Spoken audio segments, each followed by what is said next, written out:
এই সেই মহিলার ভিডিও ভাইরাল হয়েছে, যেই পণ্ডিত মানে অন্ধ ভক্তদের বাবা ভবিষ্যৎবাণী করে। ভবিষ্যৎবাণী করার নামে বিভিন্ন মহিলারে নিয়ে তার অফিসে টেবিলের উপরে তুইলা, এই যে ভিডিওটা একটু খেয়াল করেন।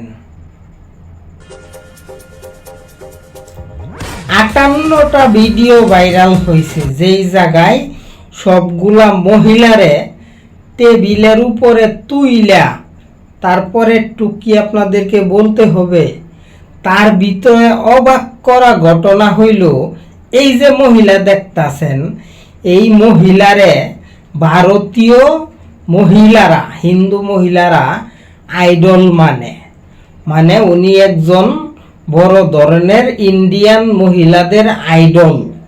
ওনার কথায় ওই মহিলারা চলে এবং এই মহিলারে গুরু মনে করে।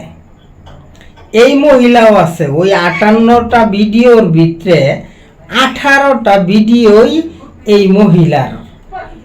এই ভবিষ্যৎবাণী করা যে বাবা, অন্ধভক্তদের বাবা, যেই লোকটা ভবিষ্যৎবাণী করে, এই ভবিষ্যৎবাণী করা বাবা, অন্ধভক্তদের বাবা, এই মহিলারেও 18টা ভিডিওতে খেলাইয়া দিছে।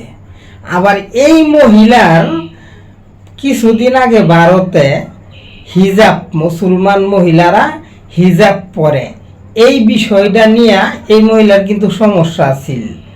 এই মহিলা অনেক বলছে যে হিজাব পরা চলবো না, মানে মহিলারা হিজাব কেল্লাইয়া পরব। এই মহিলা তাদের সাথে আন্দোলন করছে। আমাদের দেশের যেরকম শাহবাগীরা আছে না, এই শাহবাগীদের মতো এই মহিলা তাদের সাথে যুক্ত আছেন। এই মহিলা কিন্তু ভালো ভালো শায়রি বলে। শায়রি বলতে বলতে এই ভবিষ্যৎ বাণী করা বাবা যারে খেলায়, এটা কেউ জানতো না। বর্তমানে ভাইরাল হয়ে গেছে, পুরা ভারতে ভাইরাল হয়ে গেছে। এই মহিলারে যারা আইডল মনে করত, সব মহিলারা মনে করবেন থুতো ছিটাইতাছে। আমি আপনাদের কাছে আরেকটু দেখাই স্যাম্পলটা। এই যে দেখেন স্যাম্পল, দেখেন এত সুন্দর মহিলা, দেখতে শুনতে ভদ্র মানুষ, এত সুন্দর কইরা নমস্কার করে। উনি বড় ধরনের একজন নেত্রী।